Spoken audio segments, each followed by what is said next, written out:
Welcome to episode 4 of VRTogether's Roundtable series, where we're sitting down with experts and guests talking all the things in VR and wellness. Be sure to subscribe for future episodes and sign up for our email list linked below and stay connected with our studio. So with us today, as always, is VRTogether founder and CEO Richard Hoagland, along with our special guest, Shane Nilsson. Shane is an award-winning developer and co-founder of Coolcar Studios, a boutique XR studio based in Vancouver that's known for its handcrafted, socially driven VR experiences and mission. Shane brings his unique background in cognitive science and philosophy to his work and has collaborated with partners across entertainment and enterprise to really push the boundaries of what's possible in virtual reality and the digital experience. Shane, thank you so much for being here. We're super happy to have you. Thanks for having me. Awesome. Can I ask Maggie if that did you get his intro from? Where's that intro, Shane? Bringing philosophy and cognitive science. My education is philosophy or cognitive science and philosophy. I think I knew and then forgot. Anyway, it's super cool. I was just wondering where Maggie pulled that from. I do a lot of Googling and digging. I do a little bit of cyber stalking. I guess to start out, Shane, I would love to, maybe that's a part of it, but would love to hear about your background. Tell us a little bit about yourself and kind of the evolution or where your passion for game development began. Yeah, so I started getting into VR when Valve came to town in 2014, 2015 with a prototype HTC Vive. It was one of those injection molded, exposed wires, 3D printed, super janky things where you needed to plug in additional circuit boards to flash firmware and all of that fun stuff. I did the hackathon over the weekend in essentially a warehouse space, and then it's like, I think this is the future. I harassed Chet from Valve for the next 3 months being like, hey, I did this hackathon. Can I get a dev kit to keep developing? No word. No reply. Absolutely radio silence. And then one day I get an email from FedEx being like, Valve overnight shipped you something. It's arriving tomorrow. So my brother and I unbox our headset, set it all up. We're like, this is so cool. We have a pretty rare and unique piece of hardware. We go to try to do something with it, and we couldn't install any of the software because we needed to sign a NDA. We needed a corporation for that. So within the next week, my brother and I formed Coolcar Studio, more as a way to sign the NDA, to download the software, to be able to just use the hardware. I always laugh at, usually SDKs are free and the hardware's behind the NDA, but this we had our hardware, and that was really our start to Coolcar. We incorporated a company, bought a new VR-ready computer, and started developing. Sorry, you all are students then, yes, right? I was a student. Tyler was just graduating, so he was fresh into the world, and I was still doing my undergrad. Around that same time, we did another game jam. It was where I met Richie. We were both finalists in it. The prize was a trip to China. They billed it as, oh, this is a great business opportunity, a once-of-a-lifetime trip. Turned out we were essentially the token foreign developer partners for them to go raise money for themselves. So, yes, it was a fun, 3-week trip around China for 4 cities, but it wasn't really the business experience they promised. A lot of the meetings, they stopped translating after the first 20 minutes. Oh, no. And then 2 hours later, they're like, that went great. It's like, did it really? So I don't know. Meeting Richard was probably one of the best things that came out of that trip. that being nearly a decade ago, and we're still in touch. So yeah, can't. And we're also, I mean, everybody stayed in touch. I guess you more with Gaspar than I have, but yeah, for the four of us that were there, I business wise, it didn't, nothing really ever materialized, but as it was in fact a once in a lifetime experience, because even if I was to go back in China, I don't think I could likely ever find myself in the same scenario again. It was a lot of fun, but more as a experience slash, if somebody was like, hey, do you want to, Airbnb is now doing these experiences. It's kind of like if Airbnb was like, do you want to know what it feels like to go on a 3-week business trip on China? Sign up for this experience. Oh my god. Yeah, that was enough validation that it made my brother and I think maybe we should do this more seriously. Did we get any business out of that? Did we raise a bunch of Chinese capital? No, but it was enough to be like, maybe we should start thinking about this more seriously. So between Valve sending us a headset and that trip to China, that was enough to slowly push us towards our company. My educational journey was a little more challenged than what I was hoping it would be. Around halfway through my degree, I had a workplace accident. A coworker dropped like 60 pounds of lighting equipment on my head from 15 feet up, and boy, did that mess me up. I had memory issues, terrible headaches. I still have terrible headaches over a decade later. And that was enough to make it very difficult to make my way through my education. So I would do well on assignments, but come final exams, I just did not have the focus to make it through a 3-hour exam. So my grades started getting bad. And at that point, I gave up on computing science. And that's how I ended up with philosophy and cognitive science. In a lot of ways, I don't regret that. I think it's a good application for emerging technologies like VR, because understanding how perception works and the more human side of it has helped in development of our experiences, whereas knowing deep algorithms probably still would be helpful, but I can shift that responsibility to my brother and co-founder. So where did you learn to start creating these XR experiences? How did that realm of your education start? A lot of it was self-taught. It was us making games on the side as a hobby. We started out making mobile games, and then that moved into mobile with Google Cardboard, so very low fidelity VR. Then that graduated into proper VR. We were naive and thought, oh, well, we have a dev kit. We'll have our game Fruit Golf ready for the Vive launch in 2016. And then the realities of how expensive games are to make hit. And we started doing some contract work as a way to self-fund development. Contract work took a priority because it's easier to justify spending time on something that makes money than the bottomless pit of game development. So we got in a vicious cycle of us doing more contract work as a way to pay for developing our own game, and then spending less time actually developing our own game, but still building up a portfolio of projects that we worked on for a wide array of different industries. We built a virtual showroom for the Norwegian Ferry Group, showing how to sell different parts to cruise ships. So it was very much a B2B kind of thing of like, look at this cruise ship toilet. Don't you want this on your boat?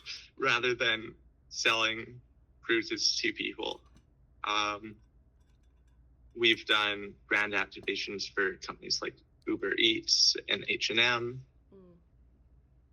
We've done workplace safety training for the provincial governments. We've done some digital twins of the museums, both 360 photo tours, as well as trying to create a fully immersive experience with volumetric captures of Holocaust survivors. Mm. That project was very much geared towards teens in the US because Holocaust isn't part of federal education.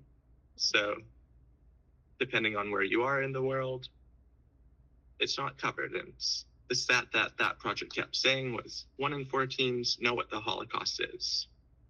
Wow. With confidence. And then there's a sliding scale of either not knowing or not believing it. Mm. So trying to use immersive technology as a way to create an experience that would expose people to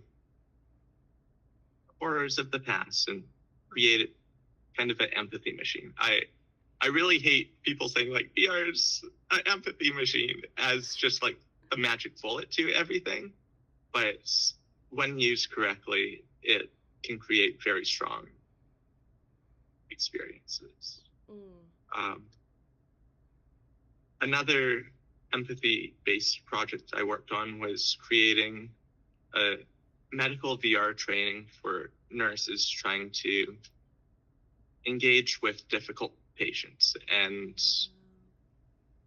it was in collaboration with a PhD student doing her thesis and a post-secondary institution developing it as content to help teach nurses.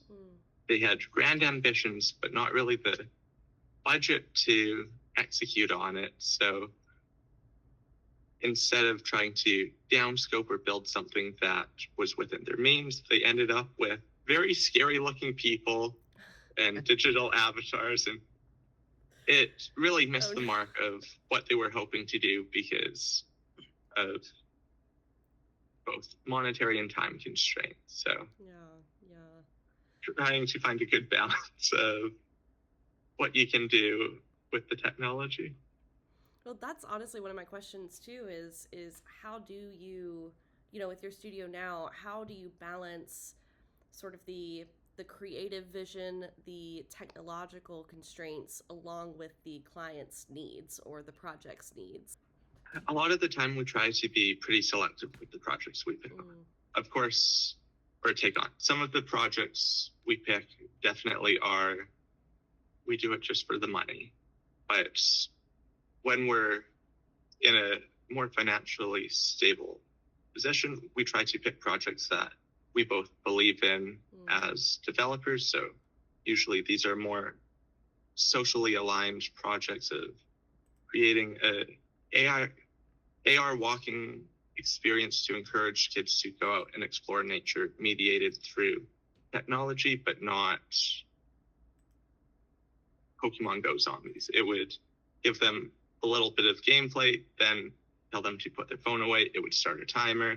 And if they pulled out their phone while the timer was going, it would reset so they wouldn't get the next chunk of narrative. So projects like that, or our workplace safety training, are projects that we felt we could contribute to help make the world a better place. Projects like creating a Super Bowl Snapchat brand activation for Uber Eats definitely is more on the neutral side of things.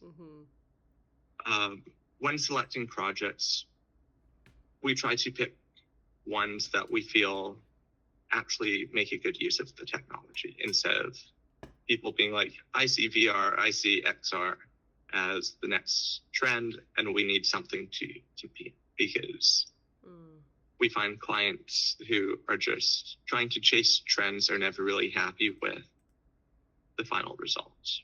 We've had a handful of clients that just kept moving goalposts as technologies changed and wouldn't really listen to our expertise. And at the end of it, they weren't happy. It wasn't really worth our time or opportunity cost of working on those projects, even if they paid well. Yeah, yeah. That makes. I have a question based off that, off your experience working with a number of clients.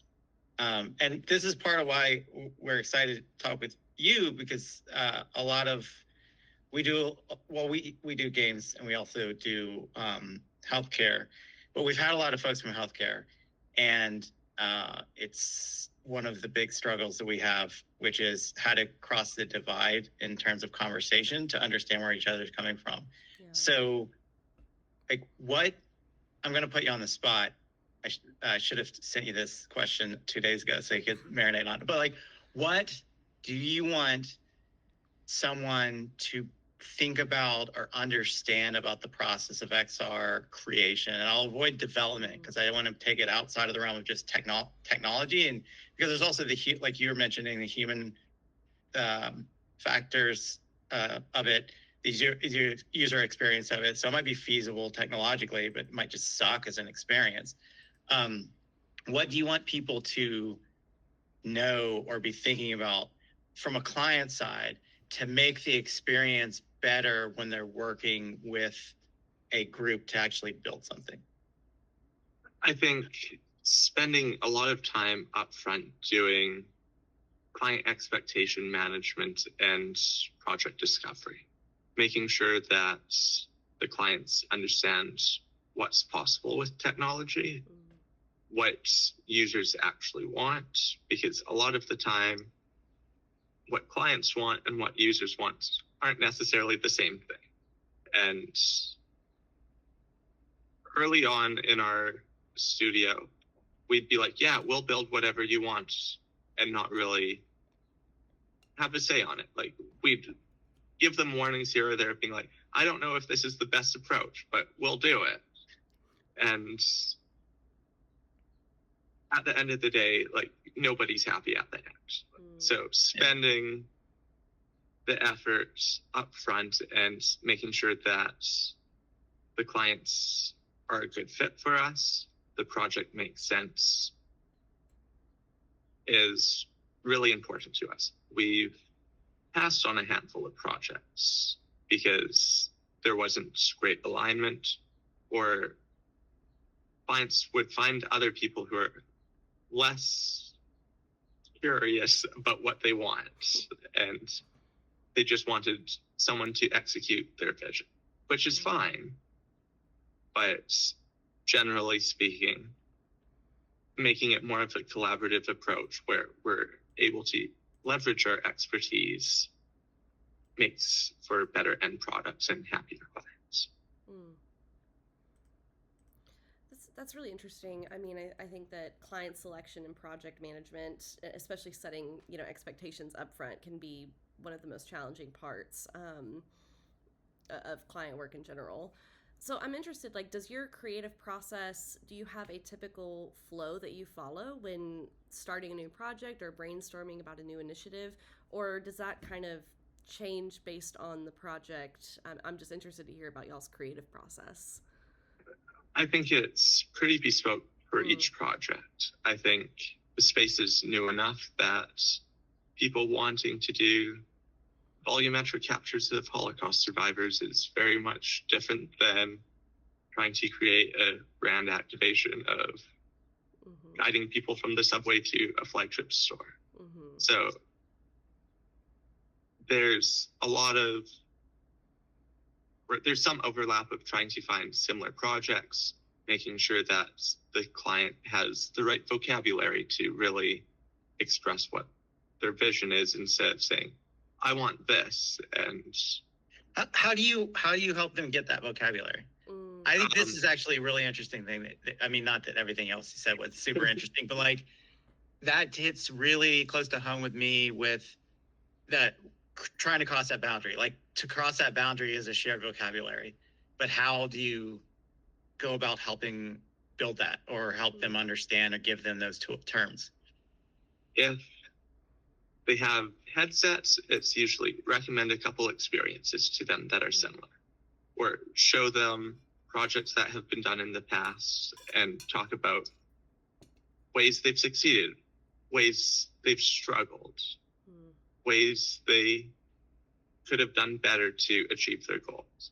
A lot of that is me putting on a very subjective hat and critiquing other people's work, but it also is a good starting point for them to understand what level of fidelity is possible and what level of fidelity is actually needed.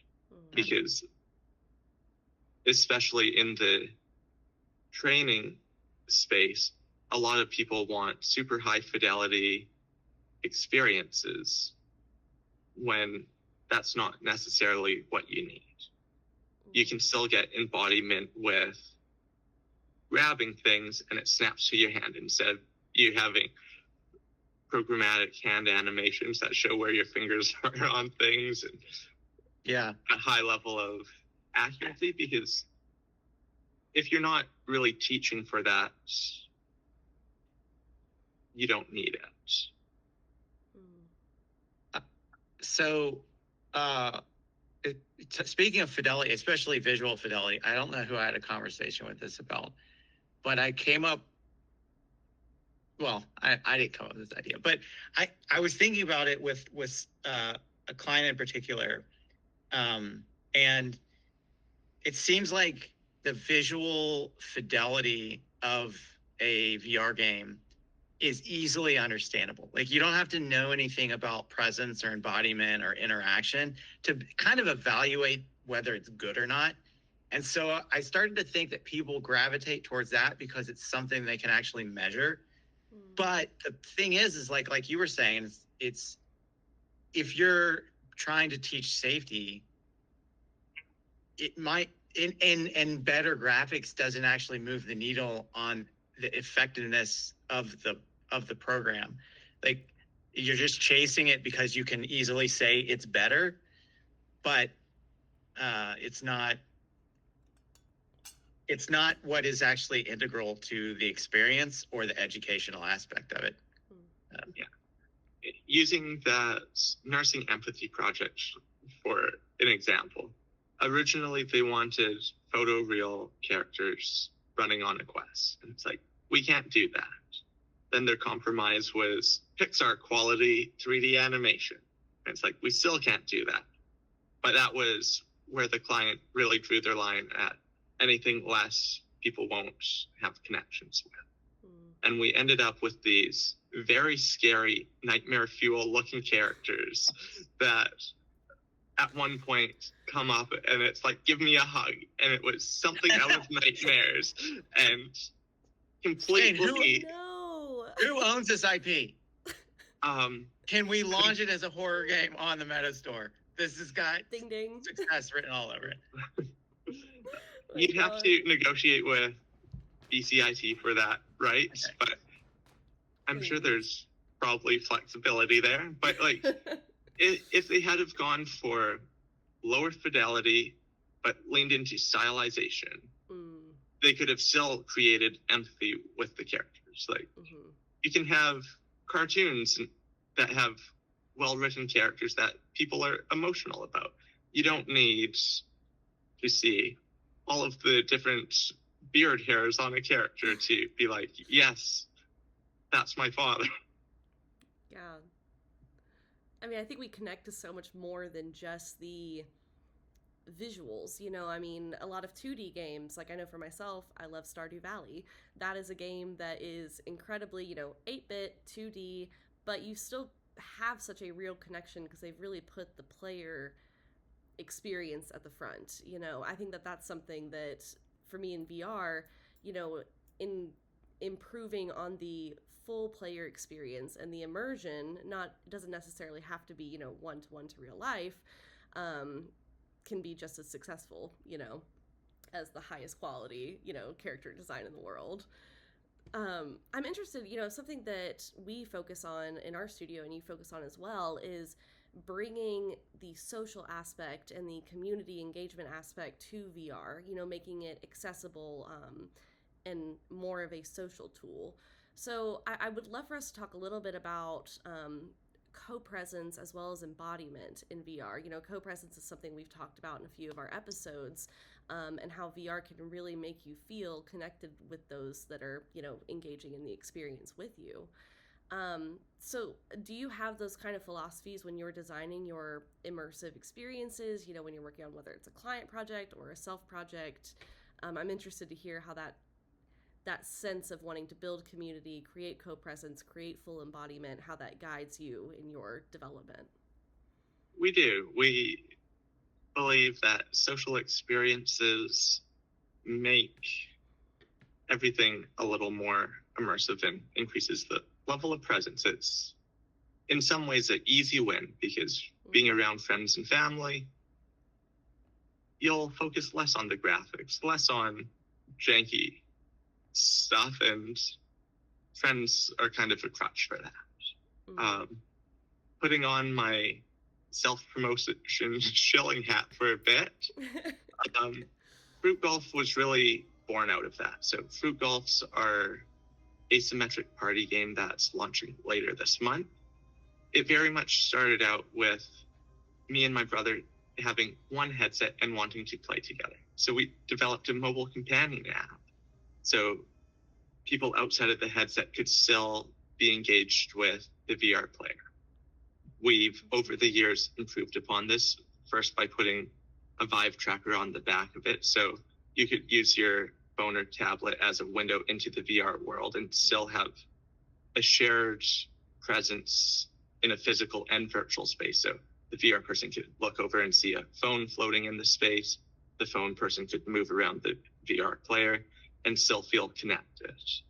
We've moved beyond that to using AR technology on phones, so we don't need additional hardware for this. And we found this as a great gateway into VR for people who were hesitant. A lot of people are like, oh, I'm self-conscious. I don't want to put on a headset. I'll look silly. And then we hand them the tablet. They understand how to play. They see how much fun their friends or families are having. And then they put on the headset.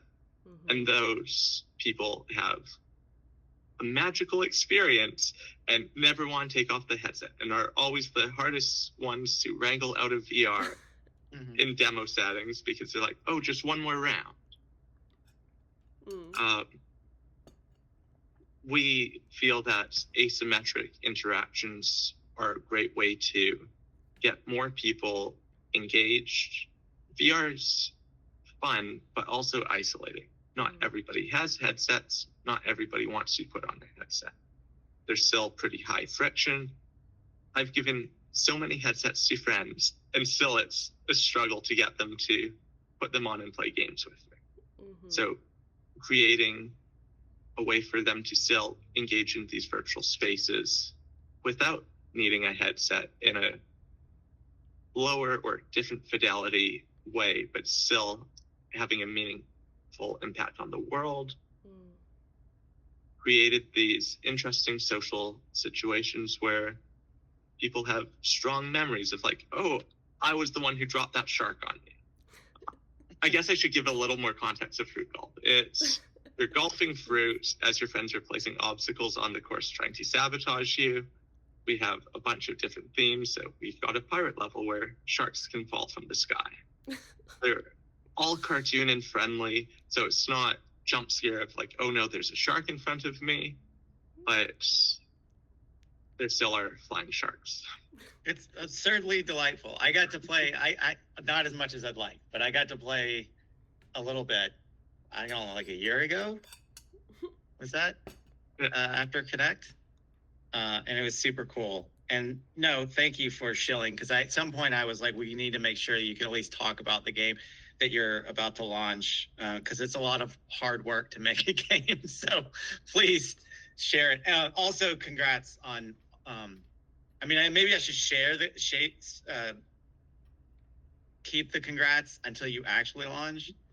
But I'll go ahead and say a preliminary congrats on we locked our build last week, so we locked our build, so it's ready to go out. It's just waiting on Meta to give us the thumbs up and our trailer to be finished. So nice. exciting.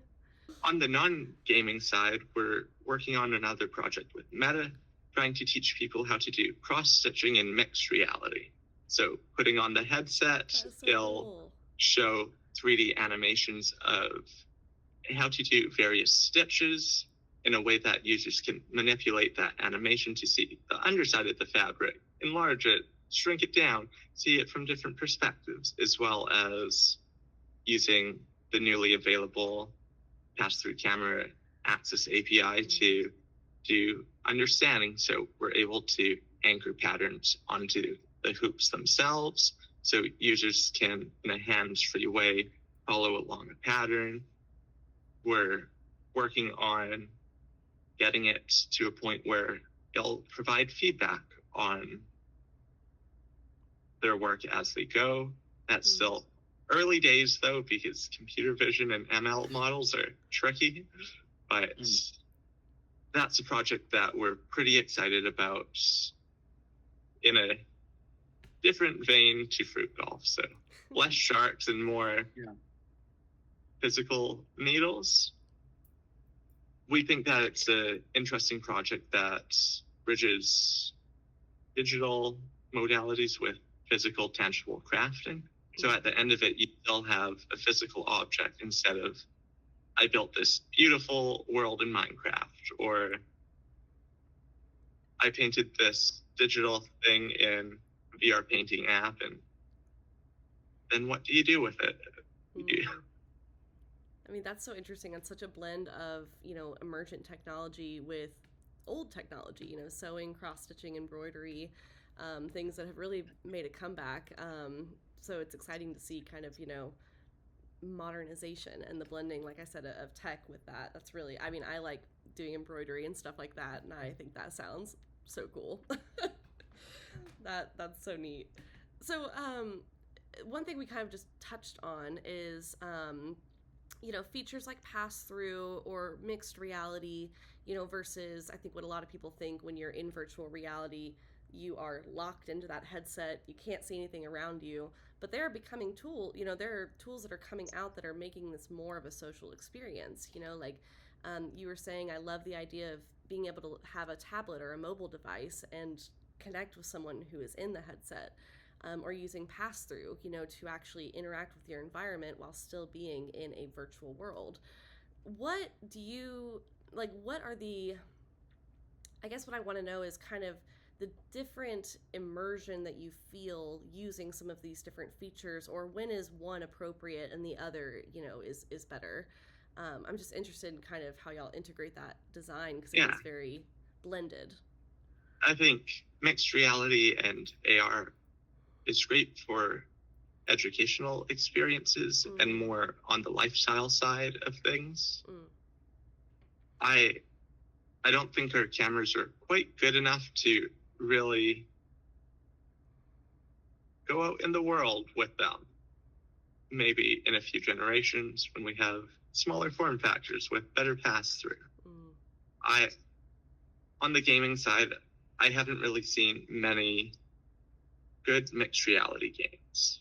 A lot of the selling point, at least for me, with VR is the immersion and escapism of putting on a headset and being transported to another area or world. With mixed reality, there's only so many ways zombies can break through my walls and get to me. So from like a level design challenge, you can only do so much in people's play spaces. You're also limited in what you can do because it needs to be procedurally generated based off of different room configurations. So if people are in a small room versus a large room, how do you balance that from a gameplay perspective? It's also traumatizing isn't the right word, but like the few murder mystery things, I'm just remembering the HoloLens, here's a dead body on your floor, solve the mystery. And do you really want a dead body on your kitchen floor? Yeah. And with how immersive and how XR forms memories differently than traditional games, more similar to physical memories or physical experience memories, there are some, getting into my philosophy, ethical considerations on what we do with mixed reality. We're working on a mixed reality game that you essentially scan your living room and you have little characters that move around and fight. So we try to get around the boringness of configuring rooms as having people, or encourage people to rearrange their furniture to have new levels and really embody the childhood build a pillow fort or whatever, and then augment it with virtual items. Oh, wow. Technical question real quick. Is that, do you all do the scanning, or is it? We're leveraging Meta's presence platform and their scene understanding. They also have depth APIs, so you're able to get rough meshing based off of the environments. So it's something that you have to scan more or less every time you do a rearrangement. It does cache the world around you, but if you're like, wouldn't it be cool if this box was over here, then you'd have to redo the scene setup. Cool. I want to ask Alf off the call more about this, because there's some stuff I've been thinking about, but I haven't dived into the meshing stuff. With camera access as well, you can do a lot more. You can do better semantic understanding. So you could be like, oh, there's a light over there. I'm going to add a virtual light source to that so it lights my objects to do better light estimation. Or there's a TV, so I'm going to pin my UIs and content onto that. Our call is ending in 15 minutes. Yeah, I was about to say. This is so interesting, by the way. I'm not a dev person. I am marketing PR. Well, so real quick, Maggie, sorry to interrupt, but I thought just No. what Shane is talking about with the camera. So I guess it was a month or 2 months ago, fairly recently. So the Quest headsets have cameras that are looking out into the world to ascend, and then they apply algorithms to that data to figure out how the headset is moving in space. But they've now started using those cameras in pass-through mode, which, well, this is several years ago. They started to be able to see the data from those cameras. So that's pass-through mode. And they started to place the cameras more appropriately on the headset so that the pass-through was better. And then about 2 months ago, so specifically, 2 months ago, they allowed developers access to the camera feed. So before that, as a developer, if you wanted to run AI and say, find objects in the scene, you couldn't do it because you didn't have access to that data. But now you have access to that data. So you can say, show me all the cups in the world. And if you have a machine learning model that can identify cups in an image, then you can start to identify cups in the pass-through mode.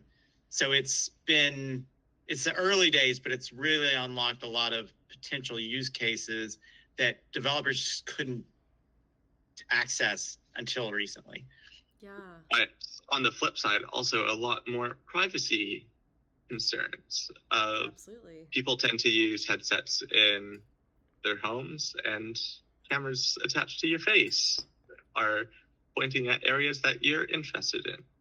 So, yes, every phone has a camera, but you're not necessarily looking with your phone at everything.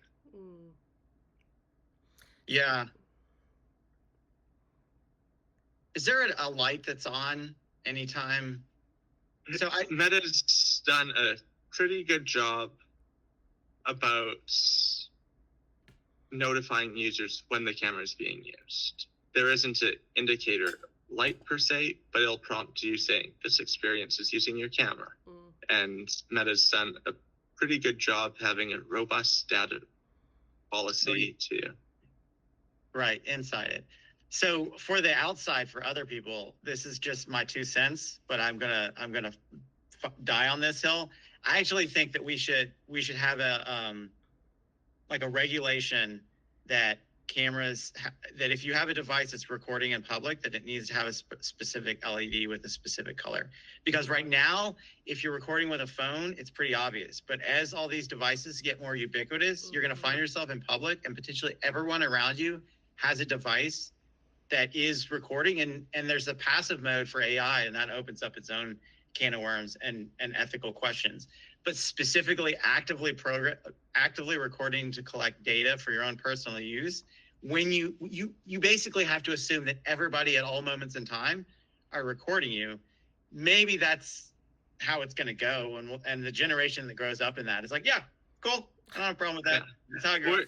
We're kind of getting that way with like Ring doorbells and those being used for law enforcement, or Waymos being sent to areas to be used as surveillance. Not being a privacy nihilist, like I value my privacy. I've never had a Facebook account, but I think it's probably a losing battle. Yeah. I remember years ago when phones first got cameras. My brother was at a piano recital, and my mom pulled out her phone to take a picture, and it had a sound that you could not turn off, and it made a loud duck quacking noise in the middle of his piano recital, and he was just so embarrassed and so scarred for life that decades later, he still remembers like, oh no, that quack sound. Oh my gosh. So maybe we need to go back to loud quack sounds that you can't turn off. You can select your animal, but you can't turn it off, and you can't turn down the volume. So your only choice is the type of animal. I mean, there has to be a limit, because I'm sure that there's lots of animals that may make sounds that humans can't perceive. So none of that. It has to be something, or a barnyard. We could stick to the barnyard. We've got a little bit of like Orwellian, Animal Farm. Animal Star dystopian future kind of vibe going on with all of this. So why not just stick with it and be like, you have to have a barnyard animal. Anyway, I digress on that one. And I know that we have 9 minutes, Maggie. So if there's anything that you definitely wanted to cover, I want to make sure that I'm not talking about barnyard animals for the rest of the 9 minutes. No, I honestly think that this has opened a really interesting path, both of, VRTogether and from what I've, looked at with y'all's work and your company's mission, Cold Car Studios as well, both come from a place of wanting to integrate VR and this technology for the common good, to increase social access, to increase community, to provide value. I think that when technologies are quickly emerging, quickly changing, I mean, right now we're seeing AI, which was on the cusp, but now is in everything. What are some challenges that both of you, as leads of your own companies and initiatives, how do you handle kind of that changing ethical decision making in real time with things progressing as quickly as they are? I'm interested your thoughts on that. I mostly see AI as a tool. I think there are good use cases for it. I think there are some not so good use cases for it. There definitely are ethical concerns, and those shouldn't be understated, but I'm sure we'll figure them out. I think my biggest concern with AI is just in the education space. Yeah. Coming from a teaching background, I've started seeing more and more students using AI as a crutch. And AI can be pretty powerful, but without having a solid foundation on what you're doing, people are only robbing themselves of gaining that experience. I had a work placement student who the school highly recommended and said, hey, Shane, can you take this student? He's having a hard time finding a placement. I can personally vouch for him. Turns out he could not program after 2 years of his diploma. He just relied on ChatGPT. If the code had an error, he would screenshot it, paste that screenshot back into ChatGPT, and it was just a feedback loop of no critical thinking. And I think we're going to start seeing a lot more of these types of situations where people try to take the easy way out, being like, I don't need to learn this. AI will do it for me.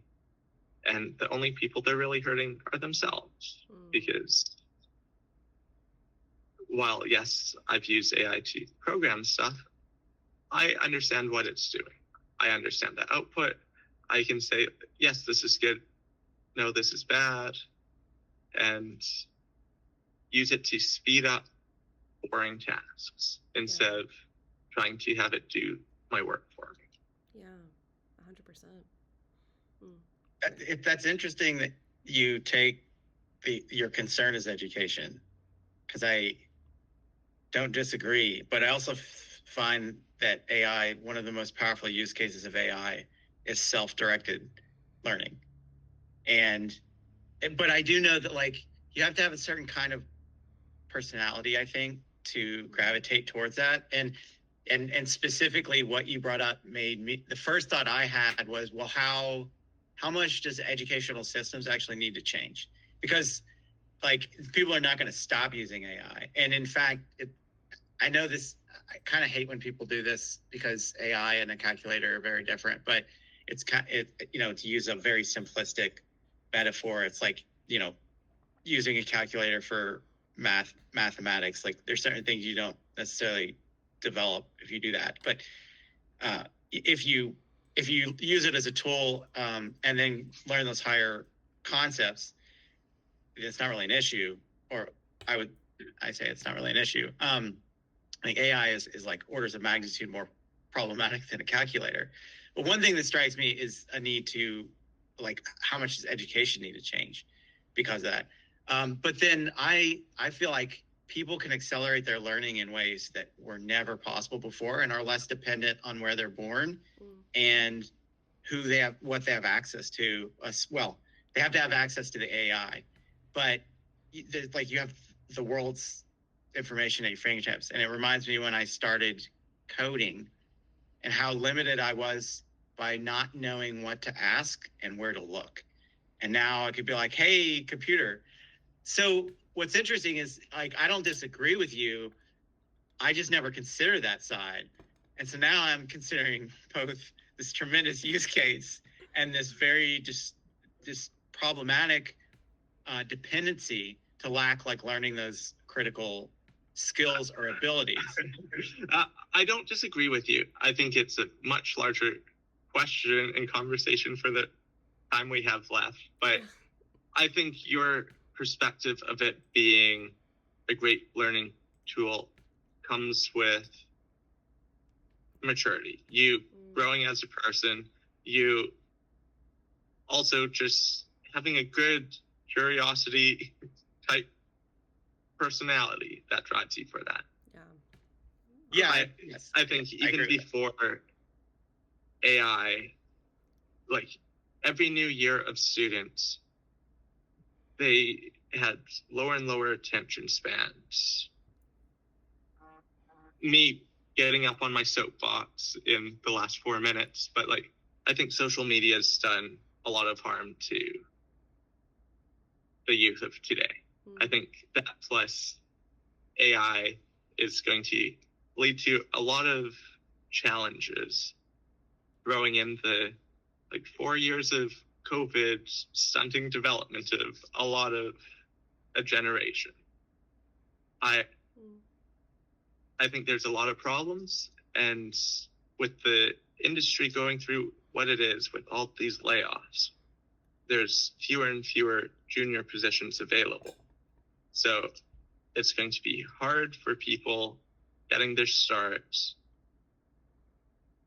and even harder when AI can do the job of what juniors could.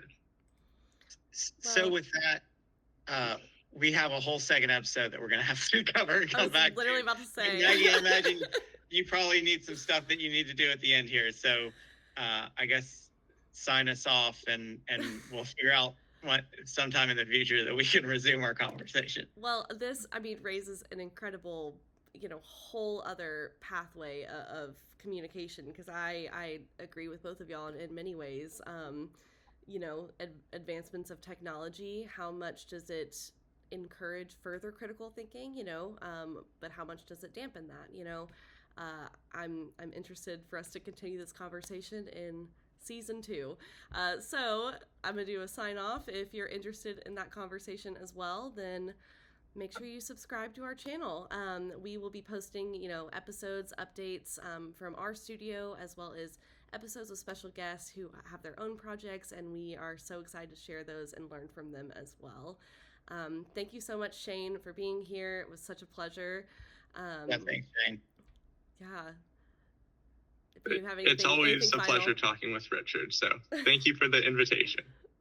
Awesome. And thank you, Richard. It was a lot of fun. Yeah, this is great. No. Thank you, Richard. This is awesome. And with that, thank you all for watching, and we will be back with more episodes in the future, so stay tuned. Thanks.